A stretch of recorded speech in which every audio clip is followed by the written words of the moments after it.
حضرت علی ہی کا فرمان ہے کہ جس شخص نے ایک فرض روزہ چھوڑ دیا،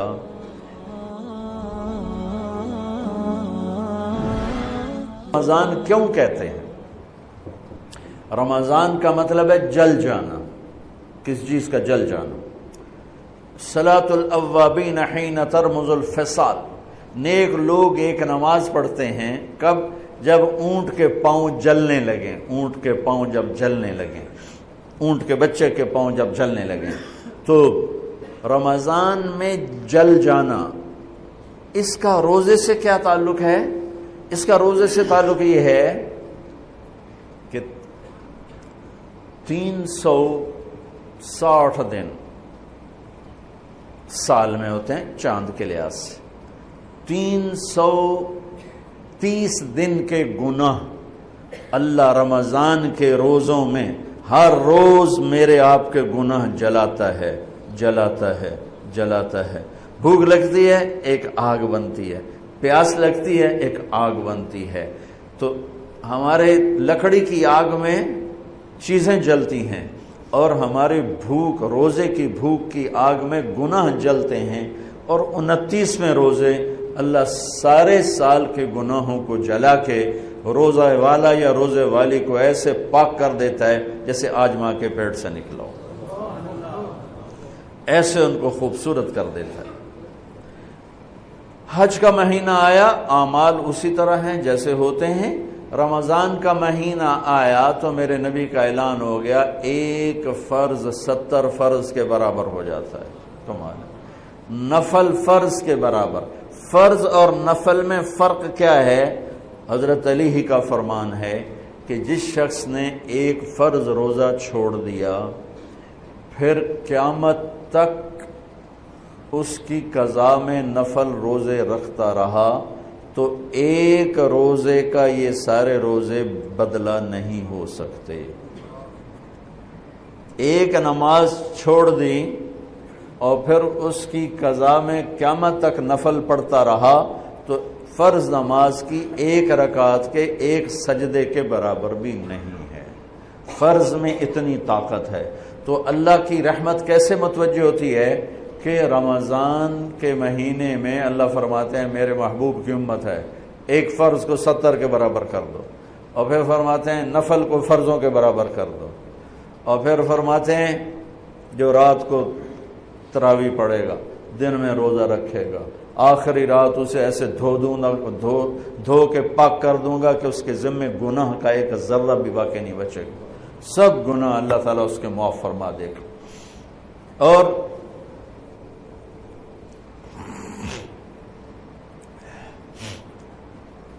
میرے نبی نے فرمایا من صام رمضان ایمانا و احتسابا، دوسری بھی من قام رمضان ایمانا و احتسابا، جس نے روزہ رکھا اللہ کی رضا کے لیے، جس نے تراویح پڑھی اللہ کی رضا کے لیے، اس کے پچھلی زندگی کے سارے گناہ اللہ معاف فرما دیتا ہے۔ رات کا قیام کسی امت کو نہیں ملا۔ دیکھو روزہ سخت تھا تو ان کا قیام اللیل نہیں تھا، چونکہ وہ اپنی کتاب پڑھ سکتے ہی نہیں تھے۔ رمضان میں اللہ نے آسمانی کتابیں اتاری، یکم رمضان کو ابراہیم علیہ السلام پر، 2 رمضان کو تورات موسیٰ علیہ السلام پر، 8 یا 6 رمضان کو عیسیٰ علیہ السلام ان پر، موسیٰ علیہ السلام پر، ان پر داؤد علیہ السلام پر زبور کو اتارا، اور 12 یا 18 رمضان کو عیسیٰ علیہ السلام پر انجیل کو اتارا، اور 21 رمضان کو اللہ تعالیٰ نے پیر کی رات لیلۃ القدر میں غار حرا کے اندر اللہ تعالیٰ نے اپنے محبوب پر کتاب کو اتارا۔ وہ کتابیں فل آ گئیں، لکھی لکھائیں۔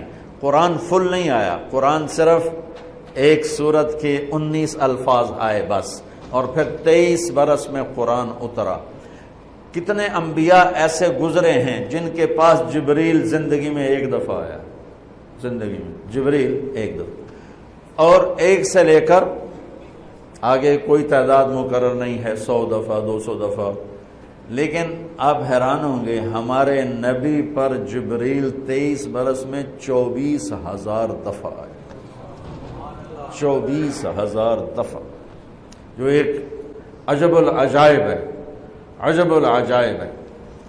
تو میرے بھائیوں، رات کی تراویح، دن کا روزہ، تراویح میں کیا ملنے والا ہے؟ میرے نبی کا فرمان ہے ہر سجدے پہ 1500 نیکی، ہر سجدے پہ 1500 نیکی۔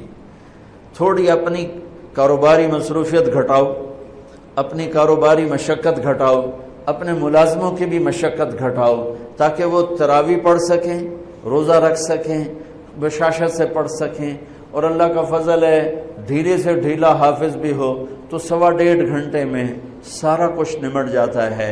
اتنی سی ہمت کرو میرے بھائیوں کہ افطاری میں تھوڑا کھاؤ۔ اگر تم پہلوانوں کی طرح شروع ہو گیا نا، پھر تو تم سے عشاء بھی نہیں پڑھی جائے گی، تراویح تم نے کیا پڑھنی۔ روزہ جسم کی فالتو چیزوں کو جلاتا ہے، روزہ ایک قوت پیدا کرتا ہے ایمانی شیطان کے خلاف۔ وہ کیسے پیدا کرتا ہے شیطان کے خلاف؟ اللہ تعالیٰ حلال کو بھی حرام کر دیتا ہے۔ جب بیوی کو بھی شہوت سے دیکھنا حرام ہو گیا اور یہ اس پہ قابو پا گیا تو اوروں کی عزت کو یہ حرام نظر سے کیوں دیکھے گا؟ جب یہ حلال کھانا چھوڑ گیا تو یہ جھوٹ کیوں بولے گا، یہ گالی کیوں دے گا، یہ غیبت کیوں کرے گا؟ جب یہ کان میں دوائی ڈالنا چھوڑ گیا کہ روزہ ٹوٹ جاتا ہے تو یہ اوروں کی غیبت کیوں سنے گا، اوروں کی برائی کیوں سنے گا؟ جب یہ آنکھ میں دوائی نہیں ڈالتا ہے کہ وہ حلق میں جاتی، وہاں سے وہ پیٹ میں چلی جاتی ہے، روزہ ٹوٹ جاتا ہے، تو یہ ان آنکھوں سے غلط کیوں دیکھے گا؟ یہ غلط کیوں کسی کی عزت کے اوپر اپنی بددیانت نظر کو ڈالے گا؟ تو جب یہ اندھیرے میں بند کمرے میں ٹھنڈا پانی پڑا ہوا ہے اور ہاتھ نہیں لگاتا ہے اور اللہ کا دھیان اسے یاد ہوتا ہے کہ اللہ دیکھ رہا ہے، نہاتے ہوئے ہونٹ بند کر لیتا ہے کہ کوئی پانی کا قطرہ منہ میں نہ چلا جائے اور میرا روزہ نہ ٹوٹ جائے، خراب نہ ہو جائے، تو یہ جب اللہ کا اتنا دھیان اس کو نصیب ہو جاتا ہے کہ اللہ دیکھ رہا ہے، ورنہ کیا کسی کو کیا خبر کہ میں 2 گلاس پانی پیتا ہے یا میں پیاس سے بول رہا ہوں۔ تو جب وہ اللہ کو اتنا اپنے دھیان میں لے آتا ہے کہ اللہ دیکھ رہا ہے، میں پانی نہیں پیوں گا، اللہ دیکھ رہا ہے، میں بیوی کو ہاتھ نہیں لگاؤں گا، اللہ دیکھ رہا ہے، میں کسی کی عزت پر بری نظر نہیں ڈالوں گا، اللہ دیکھ رہا ہے، میں کسی کی برائی نہیں سنوں گا، اللہ دیکھ رہا ہے، میں کسی کی برائی نہیں کروں گا، تو پھر جب یہ بازار میں جائے گا تو جھوٹ تو نہیں بولے گا، جب یہ تولے گا تو غلط تو نہیں تولے گا۔ ہاں یہ الگ بات ہے، بہت سے مجھے ملے کہ جب بس رمضان میں جھوٹ چھوڑ دیتے ہیں، اس کے بعد پھر شروع ہو جائے گا۔ رمضان میں رشوت نہیں لیتا ہوں، اس کے بعد پھر شروع ہو جاتا ہے۔ تو چلو شکر ہے 1 مہینہ تو مسلمان رہتے ہیں۔ اچھا اس کی وجہ کیا ہے کہ رشوت خور کہتا ہے جی رمضان میں نہیں، جی نہیں، رمضان میں جھوٹ نہیں بولنا، رمضان میں صحیح تولنا ہے، رمضان میں غلط نہیں تولنا ہے۔ کیوں؟ شیطان قید ہو جاتا ہے۔ رمضان میں نمازی کیوں بڑھ جاتے ہیں؟ شیطان قید ہو جاتا ہے۔ کسی امت کو یہ نہیں ملا کہ رمضان میں شیطان قید کیے جائیں، اس امت کو ملا رمضان میں شیطان قید ہو جاتے ہیں۔ کسی امت کو یہ نہیں ملا کہ رمضان میں جہنم کے دروازے بند ہو جائیں، اس امت کو ملا ہے رمضان میں جہنم کے دروازے بند ہو جاتے ہیں، جنت کے دروازے کھل جاتے ہیں۔ کسی امت کو یہ نہیں ملا کہ ان کے لیے ہر مخلوق دعا کرے، رمضان کے مہینے میں اس امت کو یہ ملا ہے کہ ان کے روزہ رکھنے والوں کے لیے چونٹیاں بھی دعا کرتی، پرندے بھی دعا کرتے ہیں، مچھلیاں بھی دعا کرتی ہیں، ہوائیں دعا کرتی ہیں، ہر شے دعا کرتی ہے روزہ رکھنے والے کی۔ اس امت کو ملا۔ کسی امت کو یہ نہیں ملا کہ آخری رات ان کی سب کی بخشش ہو جائے، اس امت کو ملا ہے کہ رمضان کی آخری رات سب کی بخشش ہو جاتی۔